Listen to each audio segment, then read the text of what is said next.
है एवरीवन। आप सुन रहे कहानी माफिया किंग, जिसे लिखा है दिव्या सिंह चाहत ने। तो चलिए शुरू करते हैं। भाग 14। इस वक्त वहाँ का नज़ारा काफ़ी भयानक हो चुका था। लोग अपनी जान बचाकर भाग रहे थे। स्विमिंग पूल का पानी लाल हो चुका था। कुछ ही क्षण में वो लग्जूरियस जगह जैसे कोई जंग का मैदान बन चुका था। सब कुछ टूटकर बिखर चुका था। लगातार गोलियों के चलने की वजह से माहौल भी हल्का धुंध हो चुका था, जिसके बीच में खड़ी काव्या आंखों के सामने एक नज़ारा देखते ही अपनी जगह पर जम गई थी। शरीर कांप रहा था। तभी उसने देखा कि धुंध में ही काफ़ी ज़्यादा की तादाद में अपने पूरे शरीर को काले कपड़े से ढके हुए उसकी तरफ ही आ रहे थे। उनके काले दस्तानों पर बना गोल्डन निशान, जो काव्या के दिमाग में किसी फ्लैश की तरह कुछ चलने पर मजबूर कर रहा था। नकाब के अंदर कैद चेहरों को देख वो अंदर तक सिहर उठी थी, जैसे उन चेहरों से उसका काफ़ी पुराना रिश्ता हो। खासकर सामने से आ रहे उस गैंग में आगे खड़े शख्स को देखते ही काव्या की आंखें बड़ी हो चुकी थी, जैसे उस शख्स को वो काफ़ी अच्छे से पहचानती हो। दूर से ही लगातार गोलियां चलते हुए उस गैंग ने अपनी गन इस वक्त काव्या के ऊपर पॉइंट कर दिया था। लेकिन काव्या, जिसके दिमाग में अभी भी अनगिनत बातें फ्लैश हो रही थी, कांपते शरीर के साथ वो अपनी जगह पर ही जैसे खड़ी रह गई थी। तब तक काव्या की तरफ पॉइंट की हुई गन भी चल चुकी थी। जो काव्या के शरीर को छूती, उससे पहले ही किसी ने उसे दूसरी तरफ खींच दिया था। लेकिन ये इतना जल्दी और अचानक से हुआ था कि वो ज़मीन पर गिरते ही अपनी आंखों को बंद कर ली थी। लेकिन तभी उसके कानों में एक चीख सुनाई दी। आह चालबाज औरत, बस नाम की मॉडल हो। अपना वेट देखो, जैसे लग रहा है कि मेरे ऊपर दो हाथी बैठे हुए हों। अचानक से इस आवाज़ को सुनते ही काव्या ने घबराहट में अपनी आंखें खोल दी थी। तभी उसने देखा कि इस वक्त वह अगस्त्या के ऊपर लेटी हुई, जो गोली उसकी तरफ चली थी, उससे अगस्त्या ने उसे बचा लिया था। लेकिन अभी भी उनके चारों तरफ सामान टूटकर बिखर रहे थे, जिसकी वजह से बार बार उनकी आंखें बंद हो रही थीं। तभी अगस्त्या काव्या को अपने ऊपर से धक्का देते हुए बोला, गोलियों से मैं बाद में मरूंगा, लेकिन तुम्हारा ये हाथी जैसा शरीर मुझे जल्दी मार देगा। ये लोग कौन हैं और यहाँ क्यों आए हैं? अपनी कांपती आवाज़ में काव्या ने कहा, जो इस वक्त वह अगस्त्या के बगल में लेटी हुई खुद को एक टेबल की आड़ में छिपाई हुई थी, जिसका इस वक्त पूरा ध्यान उन गैंग पर था जो लगातार गोलियां बरसाए जा रहे थे। वही उसकी बातों को सुन, साथ ही उसके चेहरे पर एक खौफ देख अगस्त्या थोड़ा हंसते हुए बोला, तुम्हारे ससुराल वाले हैं, तुम्हारी मुंह दिखाई में आशीर्वाद देने आए हैं, जाओ इनसे आशीर्वाद ले लो। अभी अगस्त्या ने इतना ही कहा था कि अचानक से उनके पास ही रखा फ्लावर वास टूटकर उनके ऊपर ही बिखर गया था, जिसके टुकड़ों से काव्या जख्मी होती उससे पहले ही अगस्त्या उसे अपनी बाहों की गिरफ्त में लेते हुए बचा लिया था। इसके बावजूद भी एक टुकड़ा काव्या के बाह में चुभ चुका था, जिसके लगते ही काव्या के मुंह से एक आह निकल गई थी।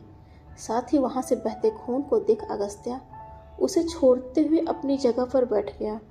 अपने पैंट को ऊपर उठाते हुए एंकल पर बंधे एक गन को बाहर निकालते हुए बोला, अब इन बच्चों को इनकी औकात दिखाने का वक्त आ चुका है।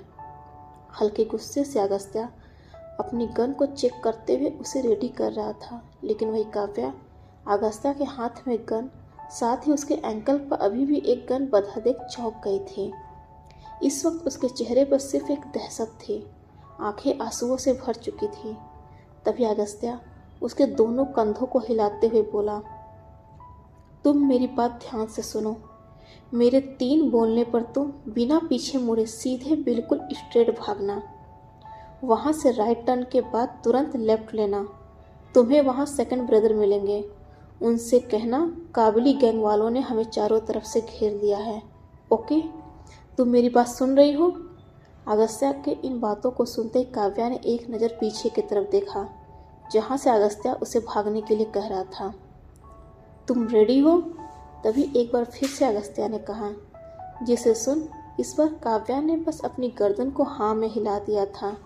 तभी अगस्त्या उसके बालों को सहलाते हुए बोला, बिल्कुल मत डरना, तुम्हें कोई छू भी नहीं पाएगा, बस तुम किसी भी तरह सेकंड ब्रदर के पास पहुंच जाना।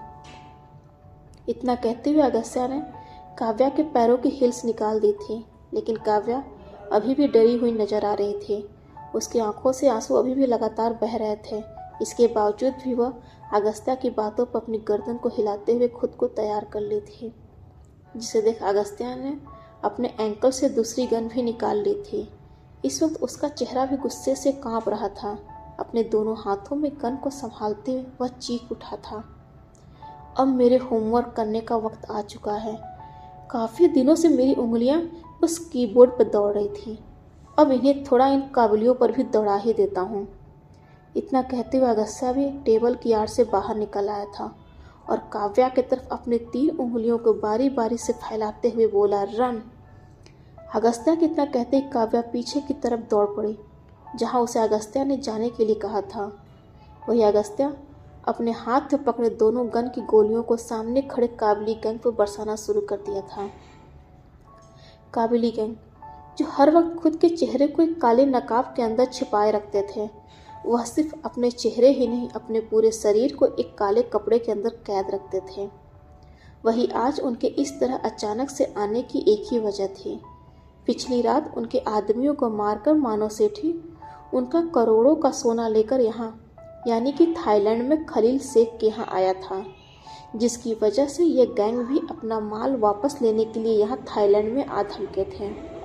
जहाँ मानव सेठी की मौजूदगी का पता मिलते ही वह उस पर टूट पड़े थे।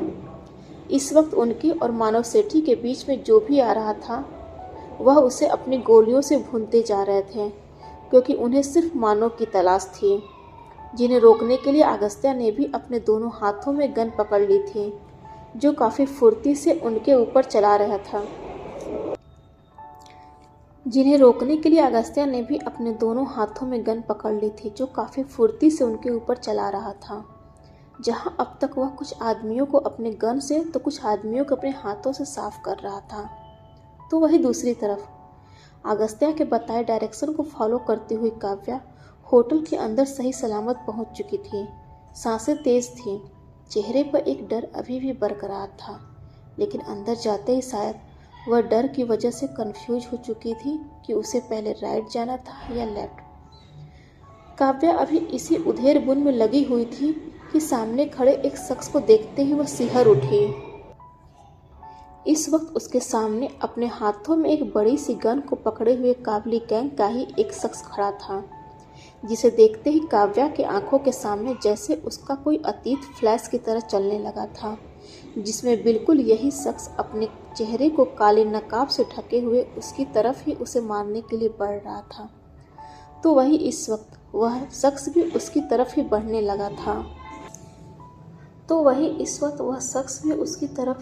लगा था। तभी काव्या पीछे मुड़ते हुए वहां से भागने लगी, लेकिन वह भाग पाती उससे पहले ही उस शख्स ने गोली चला दी थी, जो काव्या के पैरों में जाकर लगी और वह तुरंत अपनी जगह पर ही चीखते हुए गिर पड़ी थी। जहां उसके गिरते ही उस शख्स ने एक बार फिर से काव्या के ऊपर अपनी गन तान दी थी, लेकिन तभी काव्या दर्द से चीख पड़ी, मानो कहाँ हो तुम। तो उधर दूसरी तरफ research and analysis wing, headquarter new Delhi. सुबह के 11 बजे थे तो सामंत गोयल अपने केबिन में बैठे कुछ फाइल्स को पढ़ रहे थे। तभी समीर जल्दबाजी में अंदर आते हुए बोला, सर, मानव सेठी से रिलेटेड एक न्यूज़ है। समीर का इतना कहना था कि सामंत गोयल की भौहें ऊपर तन गई। तभी समीर बिना वक्त गंवाए उनके सामने अपने लैपटॉप को खोलते हुए उस वीडियो को प्ले कर दिया था। साथ ही अपने दोनों हाथों को पीछे बांधते हुए बोला, सर, ये क्लिप पिछले रात की है। कल मुंबई के वेस्ट कोस्ट पर काबिली गैंग वालों का साउथ अफ्रीका से सोना आया हुआ था, जिसे अकेले ही मानव सेठी ने अपने कब्जे में कर लिया है। व्हाट? चौंकते हुए सामंत गोयल ने कहा, साथ ही अपने माथे पर अपनी उंगलियों को रगड़ते हुए आगे बोले, इस तरह दूसरे गैंग के माल को लूट कर मानव सेठी ने खुद की कब्र खोल दी है। एनीवेज, तुम एक काम करो, मानव सेठी के अगेंस्ट कुछ और क्लूज कलेक्ट करो। उसके पास अचानक से इतना सोना आने पर हम इनकम टैक्स डिपार्टमेंट की हेल्प से उसे अरेस्ट कर सकते हैं। सर, मैं आपके कहने का मतलब समझ गया, काम हो जाएगा। इतना कहते हुए समीर ने अपना लैपटॉप बंद किया। तभी सामंतकुल उसे रोकते हुए आगे बोले, इस वक्त मानव सेठी का लोकेशन क्या है? सर, आधे घंटे पहले उसके छोटे भाई अगस्त्या का लोकेशन मिला है, जो इस वक्त थाईलैंड में है। हम इस बेसिस पर मात्र अंदाज़ा लगा सकते हैं कि मानव सेठी भी इस वक्त थाईलैंड में ही होगा। समीर के इतना कहते सामंत गोयल इस बार दोगुनी तेजी से चौंक गए थे। What, are you sure? मानो ऐसा नहीं कर सकता।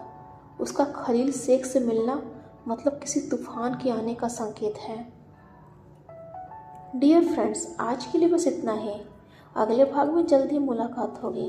तब तक के लिए इजाज़त दीजिए। और हाँ, अगर आपको आज का भाग पसंद आया होगा तो please like share and subscribe जरूर कीजिएगा। हर हर महादेव।